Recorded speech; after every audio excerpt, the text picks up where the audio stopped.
সাহেবকে নিয়ে অনেকে দেখলাম অনেক নতুন করে চুলকানি শুরু হয়েছে, অনেকে অনেক বাজে কথা বলা ট্রাই করছেন, লাভ নাই, খাওয়া নাই, খাওয়া নাই। আপনি যতই বলেন এটা আপনাকে মানতে হবে যে Azhar is a brand of Bangladesh. আজহারের মতো জনপ্রিয় আলোচক, ইসলামিক লেকচারার পৃথিবীর কোথাও নাই। আমি প্রমাণ দিচ্ছি। আপনি যার নামই বলেন, বাংলাদেশ সব পৃথিবীর যত দেশ আছে, এমন কোন আলোচক পৃথিবীতে জন্ম নেয় নাই যে আলোচক কোথাও ওয়াচ করবে আর সেখানে 20 লক্ষ মানুষ জমা হয়ে যাবে, এমন পৃথিবীর কোথাও নাই। Azhari is the only one person, সে যেখানেই যায় 10 লক্ষ 20 লক্ষ মানুষ ইসলামের ভালোবাসা এক জায়গায় জমা হয়ে যায়। We proud of it. এটা নিয়ে আমরা গৌরব করি, আমাদের অহংকারের জায়গা, আমাদের গৌরবের জায়গা এটাই ইসলাম। ইসলাম এত সুন্দর, যদি এটাকে কেউ রিপ্রেজেন্ট করতে পারে to the better way, to the best way, আমার বিশ্বাস একজন মানুষ ইসলামকে রিপ্রেজেন্ট করবে, তার কথা শুনে হাজার হাজার বিধর্মী কালেমা পড়ে মুসলমান হয়ে যাবে। আল্লামা দেলোয়ার হোসেন সাইদি হুজুর, নাম তো শুনছেন? এত আস্তে কেন, নাম শুনছেন না আপনারা সবাই? আমি দোয়া করি আল্লাহ হুজুরকে জান্নাতুল ফেরদাউসের উঁচু মাকাম নসিব করুক। পড়েন সবাই আমিন।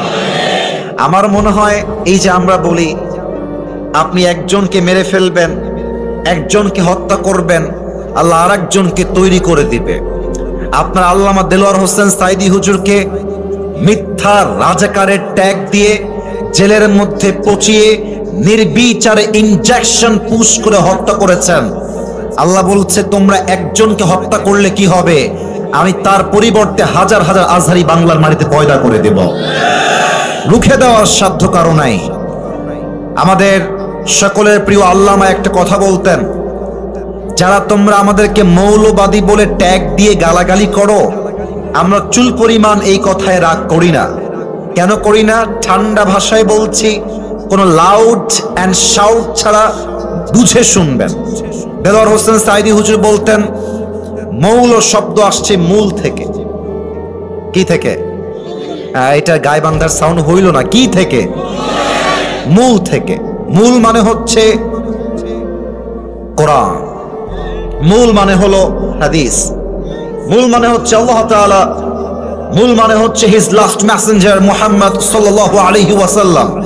তো উনি বলতেন যারা আমাদেরকে মৌলবাদী বলে গালি দাও, আমরা হলাম মূলবাদী আর তোমরা সবাই আগাবাদী। এবার গায়বান্ধার যুবকেরা, মুরব্বী আব্বা জানেরা, সিংহের মতো গর্জন দিয়ে আমাকে আনসার করবেন জোরে। গাছের আগায় শক্তি বেশি হয় না গোড়ায় শক্তি বেশি হয়? উনি বলতেন তোমরা থাকো গাছের আগায়, চুপচাপ ঝাপটি মেরে বসে থাকো, মারামারি বেশি কইরো না, জুলুমবাজির রাজনীতি কইরো না, আলেমদেরকে ধরে জেলখানায় বন্দী করো না। যদি এরকম জুলুম করতেই থাকো, একটা সময় আসবে এই দেশের 16 কোটি একটা ঝাঁকুনি দিবে, ঝাঁকুনির ঠেলায় তোমরা মামুর বাড়ি দিল্লি গিয়ে পড়বা। দিল্লি গিয়ে তারা পড়েছে।